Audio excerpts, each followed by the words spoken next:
a rude word then, that is. That's not okay. Next up, please can we welcome from New Forest, Keegan Love!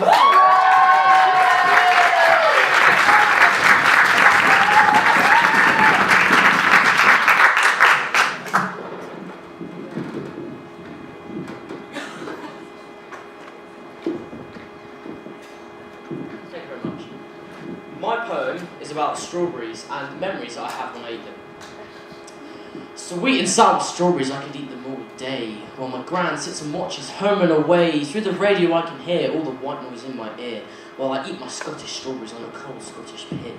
Sweet and sour, sour and sweet, a roughly Scotch pie with roasting hot meat. I love where I come from and I love the cool weather, a really light breeze as light as a feather. Sweet and sour strawberries, I could eat them all day, give them to my dad on his 40th birthday. In the grassy garden with a lovely lemonade, watching all the people in the Gala Day parade, in the music in the air, in my gran's wavy hair. I can't just eat them, so I stop and I stare. Then my gran says, it's not really fair. You grab them with your feet and you juggle in the air. Sweet and sour strawberries, I could eat them all day, while me and my brother groove away. We go to the park and feed the Scottish ducks, then we go to a Scottish Starbucks. There's no Scottish strawberries, well this really sucks. Scottish strawberries are a lovely first class deluxe. So what can I do? What can I eat? It is really bad that they're such a treat. Sweet and sour strawberries, I could eat them all day. The rap makes me tired, so I'm gonna have to hit the hay.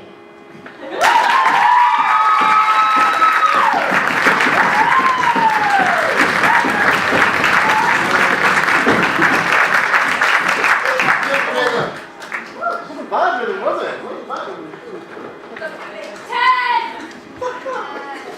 11! 89.4! 7!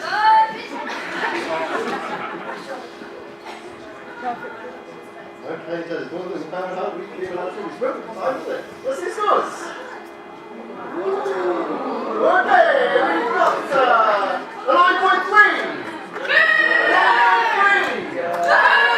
9.7! 9.7! 10! British Bulldog! German Bulldog! Maltese!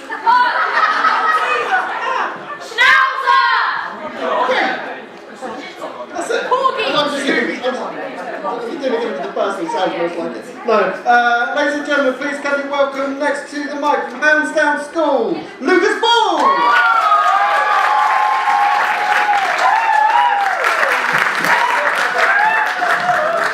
I'm not going to break it this I did last time and then ended it last week. Yes, it was. Anyway.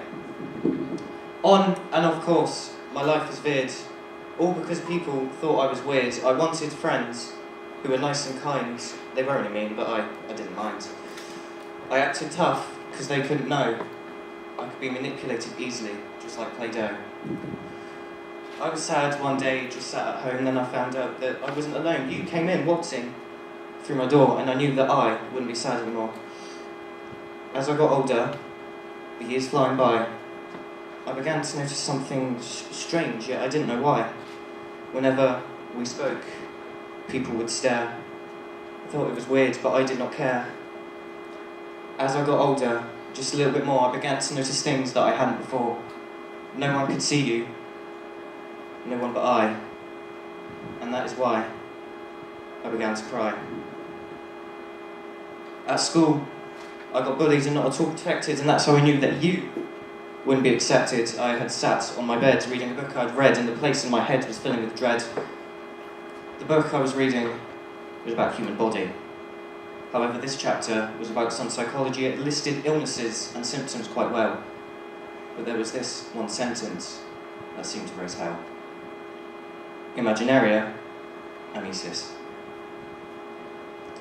As the days went on, I felt myself again, and the connection between us was beginning to strain. Upon myself once more, I began to rely, and that, my friend, is why I said goodbye. As the days went on, and on again still. There was this one day where I felt quite ill. I remembered your name, and I cried and I cried. I couldn't hold it in. I tried and I tried, rolling down my cheek a single tear. For I am alone and you are not here, to have you so close, but yet so far. It's like I'm locked up with chains and bars. When I close my eyes, I can see your face. And when I open them again, I see nothing but space. When I drift to sleep, I see you in my dreams, but when I wake up, I know what pain means. My heart beats fast, your heart beats slow. Deep underground, way down below, no one can see you, no one but me. Part of my imagination like meadows and trees.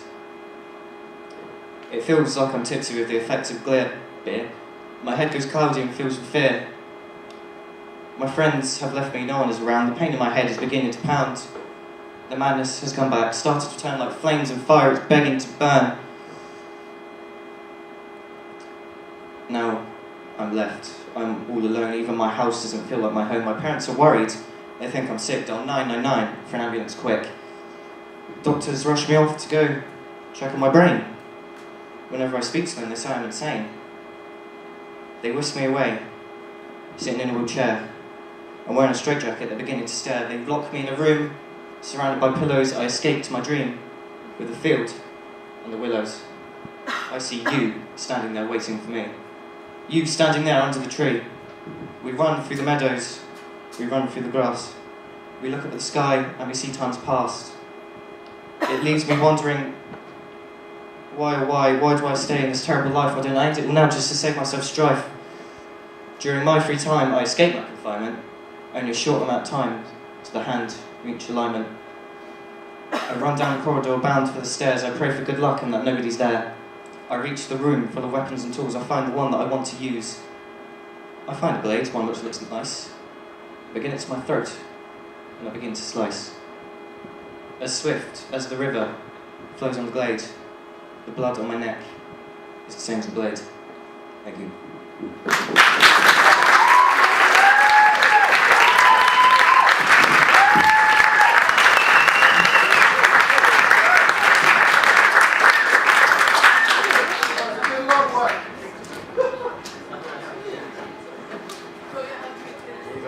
Doesn't feel like a home.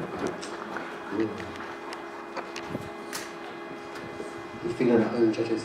Feeling at home? You look like you're at home. I'm really, really comfortable there. Okay. Okay, judges, let's see stars, please.